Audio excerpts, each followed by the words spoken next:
Hello, everyone. This is Tom Fox back for another episode, and I'm thrilled today to have back with me Erica Salmon Byrne, the CEO at Ethisphere, and we're going to talk about the 2023 Ethisphere Ethical Culture Report entitled Lessons from the Pandemic, Accountability, Reigns, and G's in Refrains. Yeah. Erica, first of all, thank you so much for taking the time to visit with me, and welcome back. Thank you so much, Tom, for having me, and particularly for having me to talk about my favorite topic. So, I have to say that I don't think that title really fully encompasses all the information you guys have in this report. I've read it several times and there is just a ton of information. So, if I could I ask you to start with the 8 pillars? Yeah. Because that seems to frame everything else. But standing alone, that's just great information. So, could we start with the 8 pillars? Absolutely, we can start with the 8 pillars, Tom. So, the 8 pillars of ethical culture are the questions that we ask when we do this work on behalf of a company. And we developed this survey with a very specific lens on gathering the information that our core constituency, the ethics and compliance professional, would want to understand about the company's speak up culture. And really, the 8 pillars are different ways of asking the same basic question. And that's just good survey design. So you can make sure that you've got, you can trust your answers. But it's basically, are your people comfortable raising their hand? Do they trust the process? And will they tell you when they need help? That's really, at the end of the day, what an ethics and compliance professional needs to know about the places in which they operate, because DOJ right now is banging on all of us to self-disclose, right? Well, you can't self-disclose what you don't know. And so that's really where this work comes in, is how are employees feeling about what they're seeing, about whether or not they're willing to engage in the act of courage to raise their hand, and how they feel about the process when they do that. So could we start with what did Ethisphere find about corporate culture during the pandemic? Did it hold up or did it go in perhaps another direction? Yeah. So this was a really fun report to do, Tom. So one of the things that caused us to issue this report is during the course of the pandemic, we hit a milestone, which was 2 million employee responses. So we had a really great, fun, giant N that we could play with, looking at what we saw in the data. So what we did for this report, we did a couple different kinds of cuts, but one that we did was all the data that we had collected on these survey questions from up until March of 2020, and the data that we collected on these survey questions after March of 2020. And that was kind of the way we divided that particular piece of the analysis. And what we found was, for the most part, cultures held up pretty well. Employee willingness to raise their hand stayed pretty steady. Rates of observed misconduct, for the most part, with one caveat we'll get into in just a second, went down, which makes sense. We're all working, many of us are working from home at that point, so we're not necessarily right next to our colleagues in the same way that we used to be. That said, one particular type of observed misconduct spiked during the course of the pandemic when we compare it to the pre-pandemic numbers, and that is reported observed cases of bullying. We saw a very significant uptick in reported observed cases of bullying during the course of the pandemic. And I attribute this to a couple of factors. It's a lot easier to be a jerk behind a keyboard than it is to be a jerk to somebody's face, right? So we all go home, or those of us who are privileged enough to work from home go home, and the stress of the pandemic eroded some of the civility that we used to use in the workplace. So I think that's one piece of it. And then the second piece of it, and this goes into the other big section of the report, was the increased number of Gen Z employees who are now part of our workforce. And the kids have the language on what bullying looks like. And they are willing to name it as bullying in a way that I don't think prior generations necessarily had. So I think those are kind of the two main factors that are driving that significant increase in observed, in reported incidences of observed bullying. Is that they can characterize a communication as bullying, or is that mean that communications you and I might have blown off, for lack of a better term, 20 years ago or 30 Mhm. years ago is now perceived as something else? I think it's a little bit of both, Tom. And I think that is something that ethics and compliance teams should partner with their HR partners and try to figure out how they're going to handle. Because I think it's a little bit of both. I think that some things that we might have just, um, taken from a behavior perspective are things that then this generation is not willing to tolerate. And in the end, I think that's a good thing for all of us. But it does require us to think about training managers differently. It requires us to think about training each other differently. And when I talk to companies, particularly the companies that we did the culture survey work with about these particular results, they are absolutely reporting sort of analogous upticks in this kind of improper communication activity in their own organizations and in their own systems. So it correlates very nicely with the lived experience of a lot of the companies that we work with, that younger employees in particular are saying, I don't particularly care for the way that you're speaking to me. And I don't have to. I don't have to take it. Let's turn to section 2. The kids are not all right. Mm. And here I'm going to start with my daughter is right on the cusp. She's 26, Yep. just turned 26. So she's right on the cusp between a millennial and a Gen Z. And I can remember 10 years ago when she was 15 or 16, I was trying to explain to her what a whistleblower was. Mm-hmm. And she goes, "Oh, yeah, that's a snitch." And I thought, I have a little education to do here. Mm-hmm. And she particularly was concerned that it would be a girl tattling on another girl within the sisterhood. So I've thought about that example a lot over the years, and hopefully I've convinced her that it's not only okay, but appropriate for her to raise her hand and speak up. But is that the sort of problem we are fighting now, or is it something that just something else going on in the numbers you guys saw? Because you're right, this really was pretty dramatic. This section of the report. Yep. Yeah, I think it's some of it, I think, Tom, is a little bit of an education piece that we need to be thinking about, and particularly thinking about how we reach this group of the youngest employees that we have inside of our organizations right now, because they don't have a lot of faith in the system to be able to raise their hand and address things appropriately. So if you look at the reasons that the youngest employees gave for not saying something when they saw something, we saw things like the person who did it was senior to me. So this kind of idea that I don't want to raise my hand and talk about something that a person who was senior to me did. Or we saw a fear of retaliation. Something bad would happen to me as a result of raising my hand. And so those things are, fortunately for all of us, things that we can educate our youngest workers about, to say, look, this is the way the system works. This is why we need to hear from you when you see things in the workplace, because then we can make things better. And it's that we can make things better piece that I think is the hook that we ought to try to hang this messaging on.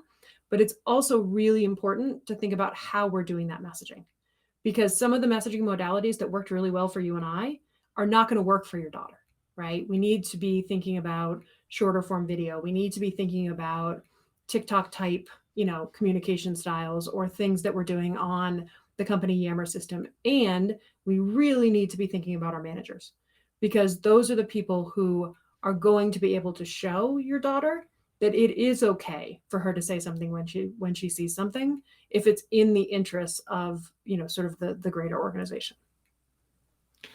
This set of information really caused me to want to ask you some questions around. Every company will say, we don't retaliate. We have a policy against retaliation. But I was wondering, Mhm. within Ethisphere or even the Bela communities, have you worked with companies to put specific systems in place to monitor that issue, so that just as any part of a compliance program, detect, prevent, and remediate? Yeah. Yeah. No, we've had so many conversations about this, Tom, inside of the community and also inside of Ethisphere, because the challenge is, of course, you have non-retaliation language in your code. Everybody's got non-retaliation language in their code, right? But the focus for too long has been on illegal retaliation, right? The reason you have non-retaliation language in your code is because it's against the law to retaliate. Instead, flipping that around to say, the reason we have non-retaliation language in our code is because information is a gift. And people who bring us gifts should not be punished inside of our organization, because that information is something we can do something with. And so there are a couple of things we see companies doing right now to try to get at that retaliation piece that are thinking about it from the perspective of the employee as opposed to the perspective of the litigation risk that the company might face if they retaliate. It's a very different way of thinking about it. And one of the things that we're seeing, two things I will call out for your listeners. One is talking to managers about why we want to hear from employees, and really starting from the business case of, look, a speak up culture doesn't end at the boundaries of the ethics and compliance program. A speak up culture is one in which your employees are comfortable coming to you with new business ideas. And every manager would want to create an environment where their teams are engaged and productive. And so starting from that perspective of, look, think of the information as a gift, practice thinking of the information as a gift. And then your responsibility as the manager is to listen and follow up, and really talking about that, acknowledging that managers are the most likely people to engage in retaliation from an employee's perspective, right? What I'll call softer retaliation. One of my favorite stories in this regard, Tom, is I was talking to a compliance officer one day late last year, and I said, "How are you doing?" And she said, "I just closed my fastest investigation in the history of my career. It took one phone call." And I said, "What do you mean?" She said, "We had an employee raise a concern. We did the investigation. We closed it out. A couple of weeks later, I got a call from her to say, I really feel like I'm being retaliated against for raising this concern. And so I, opened an investigation into the retaliation allegation. And the manager's response when I went to talk to the manager was, I don't know how I could have retaliated. I haven't spoken to that person in 6 weeks." The compliance officer was like, "What do you do daily stand-ups with your team? What do you mean you haven't spoken to this person in 6 weeks?" And very well-meaning manager who just froze, didn't know what to do, knew there was an investigation in their particular part of the business because they had been interviewed as part of the process, just froze. And Right. so really talking to managers to say, look, this is how it's going to work. This is what we need from you. This is what it looks like to engage in behavior that chills speech inside your particular part of the business. And at the end of the day, this is what we need you to not do. So training your managers, point number one. Point number two is leverage your systems. So think about the things that you are collecting data on as an organization that would give you an indication that a particular employee might be experiencing something negative as a result of raising their hand. So you can look at changes in performance evaluations. If you're a company that does formal performance evaluations, you can look at layoff and RIF lists, right? So if you are doing a reduction in force, making sure that there isn't anybody on that list that had recently raised a concern, making sure you're part of the process to screen those lists in the first place. One of the ones I love that we are starting to see some companies do is tracking patterns in sick day usage. So do you have an employee who has never taken a sick day? All of a sudden, post-investigation, they're constantly calling in sick. That's an indication that there might be something wrong in that particular part of the business. So think about the systems that you have access to that might be able to help you paint a little bit of a picture. And then very simply following up with the person who raised the issue in the first place. Making sure that you close the conversation with that particular person at the end of the investigation, following back up if you know who they are. Thank you so much. We've closed the investigation. I'm not going to get into what happened, but we really appreciate you coming forward. Establish that relationship with them so that they know that it's resolved from the company's perspective. And then they're more likely to come and talk to you if something else comes up. And then 5 or 6 months later, if you happen to be in that particular part of the world and you have a chance to swing by and say hi to that person, swing by and say hi to that person, right? I mean, this is somebody who has given, but again, this requires that philosophical attitude change of information is a gift, right? You have brought me information I can do something with to make my company a better place. And if you think of the employee who raised the concern that way, you're going to have a very different interaction than if you think of them, to use your daughter's phrase, as a snitch.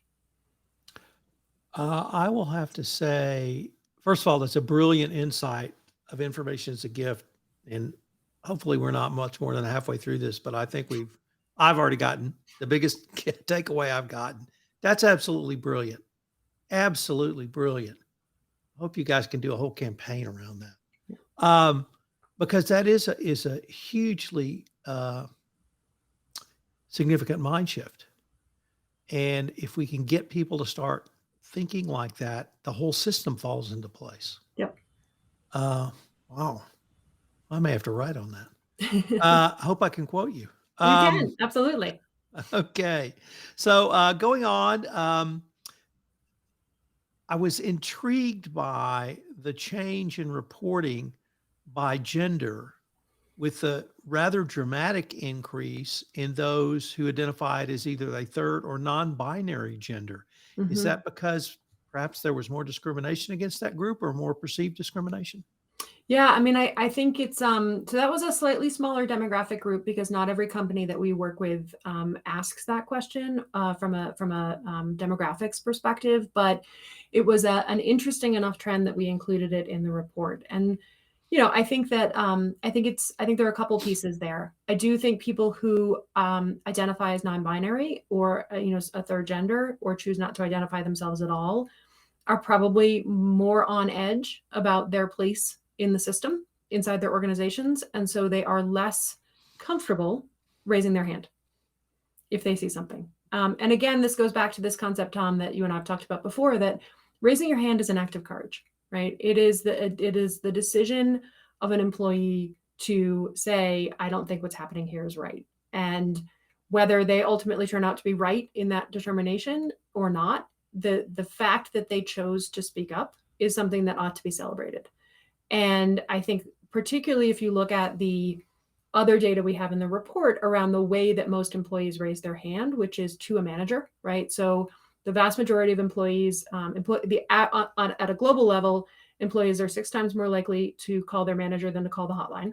So all of our great work promoting hotlines, yes, we have to have them. They're lovely. They're wonderful. People don't use them. Right? They want to talk to people. People want to go talk to people. And is the lesson that I take away from the data, particularly in places like Europe, where employees are 22 times more likely to go to their manager than call the hotline, right? There are national stereotypes about the idea of calling a hotline or using the term whistleblower that cause people not to want to use those particular functionalities, right? Those particular modalities of raising their hand. They're going to go to HR. They're going to go to their manager. They're going to talk to somebody they trust. That's just the reality. And so if you don't have a good relationship or open communication with certain members of your team, perhaps because they present as different than other members of your team, the natural outtake of that is going to be that they're not comfortable speaking up when they experience something that they don't think is right. You actually co-opted about 3/4 of the questions I was going to ask next. So I'll just ask some follow-ups. Sure. I was really struck by that data in section 3 of the report and frankly shocked, not that the immediate manager was the number one avenue to report concerns, but some of the other structural formations or formats that I would have thought would have received more didn't. So going to E&C, going to the hotline, Mm-hmm. I suppose even going to the board because every board now says they can intake that. And it really struck me, or even going to the manager's manager, if they were afraid Mm-hmm. to go to the manager, it was still going to your direct manager. Yep. And that really struck me as information far beyond our compliance and ethics sphere, that's where the key relationship for employees for the entire organization Mm-hmm. is that your frontline manager and what we call middle management. And as much as I think we have invested in training in middle managers over the past 5 years or so, we may need to exponentially increase that because that's where the communication is. And it also struck me that it's not going to just go from the employee to the middle manager. It's going to go the other way as well. Mm-hmm. Yep, absolutely. Tom, manager training and particularly effective manager training is the hill I'm going to die on. Like that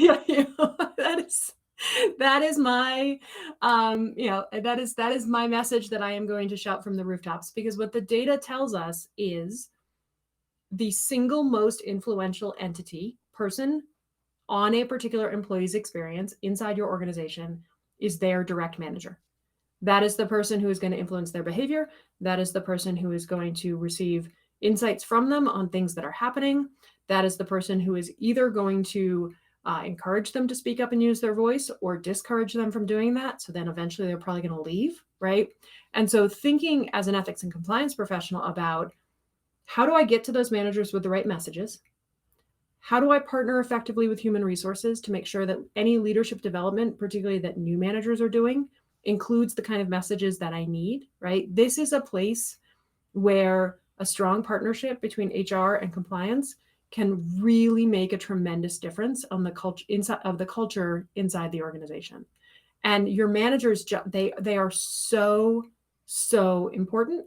And more often than not, what we do is we train them on how to use the time off system and the expense report approval system. And then they maybe get a little bit of performance, assessment or, sort of leadership development work, and we wish them well. And they go out into their teams with primarily business related objectives to deliver on. And then they count on the ethics and compliance team to be the only ones saying, do it the right way. They're just saying, do it. And then the ethics and compliance teams are saying, do it the right way. And what we see in our data is if a manager talks about ethical decision-making, if they talk about how they made a particular decision, if they talk about conflicts of interest or avoiding bribery, any of those issues, the employees' reported faith in the system triples. And they just need to be doing it 4 times a year. So really thinking about, how do I prepare my managers to lead the way I need them to lead? Who do I need to partner with to make sure I'm getting that messaging out? And then how do I do it in such a way that I'm giving them tools they can use? That's the challenge that I would lay at the feet of all of your listeners, is really go figure out how you're doing those pieces, because your managers are absolutely the central key for everything else you're doing. You started off this podcast by talking about the regulatory aspect in form of the Monaco memo and the changes to the corporate enforcement policy. And I'd like to end by maybe talking about those a little bit more, because the Monaco memo and Lisa Monaco's speech announcing it certainly talked about that. But in early January, we had specific changes to the Department of Justice's corporate enforcement policy. And they made clear that, number one, to get the largest amount of discount or a full declination, you have to self-disclose. You can't self-disclose it unless, of course, you know about it. Right. But that if they would evaluate a corporation's compliance program at 2 points, one when the incident occurred, 2 at the end of the process after remediation occurred. And they would evaluate further the first point when the incident occurs of whether there was internal controls which picked it up, or there was a reporting system. And so now the Department of Justice has told us specifically that they're going to judge your compliance program by whether you detect it. And that's what this whole report spoke to me as, a detection mechanism. And I just wanted to get maybe your thoughts on how the regulators are emphasizing this even more. Yeah. So I think, Tom, and we've seen this, from my time in private practice, defending companies, from the work that you have done, every time something goes wrong inside an organization, there was somebody who knew, right? And more often than not, often multiple somebodies who knew. And more often than not, the somebody who knew was maybe not involved in the misconduct, but they had a sense of what was happening and they didn't say anything. And that, I think, is the piece that the regulators are pushing companies to think really carefully about. Where are the places where you never hear from your employees? Where are the places where you're never getting anything disclosed? And what is happening inside those parts of the business so that you are getting a fulsome sense from your employees, who at the end of the day are your first line of defense, right?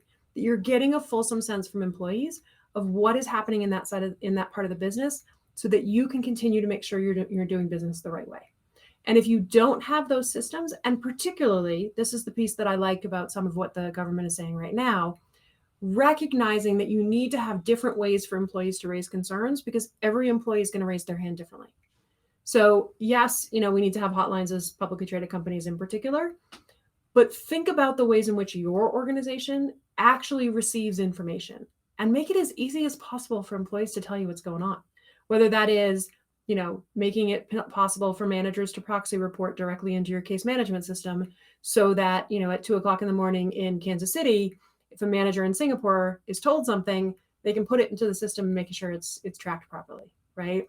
Thinking about the ways in which and this is something I tell clients all the time when they do culture work in particular, really think about what other sources of data do I have that would help me get a better picture of what's happening, that would either mitigate something that's showing up in the culture data or tell me, oh yeah, no, you really need to go look at this. So can you cross-pollinate culture data with manager turnover? So turnover by manager, or speed to completion of training, right? Different things that will give you quality issues or safety issues, right? If you are a manufacturing company with great data set of health and safety issues, take your culture survey results and lay them on top of your health and safety data. If you've got a manager who has a history of slip and falls, do you also have a manager who has a bunch of employees saying, no, I didn't say anything? And how do those two things go together? So that's yeah, I think the government is pushing companies hard to think about the ways in which they can figure out what their employees aren't telling them about what's happening inside the business. Erica, unfortunately, we are near the end of our time for this episode, but I was wondering if our listeners wanted more information on Ethisphere, the topics we've touched on today, or perhaps even get a copy of the report. What would be the best place for them to go? Yeah, so they can go to ethisphere.com /culture. And that is the landing page for this particular report that we just issued. You can also there register for and watch the webcast that we did with a couple of my colleagues talking about some of the findings in a little bit greater detail, and particularly showing some of the ways we've seen clients use the data from the report to make change inside their organizations. So I definitely encourage you to check all of that out. Tom, at our Global Ethics Summit in April, we are going to be talking culture from every corner. There's every day of the Global Ethics Summit, there's something related to culture on it. So there'll be much more coming on all of this from us, because it's when you've got a data set this big, we feel a real obligation to mine it. Well, Erica, I wanted to thank you again. I look forward to continuing our conversations. Thank you so much for having me, Tom. It's always a pleasure.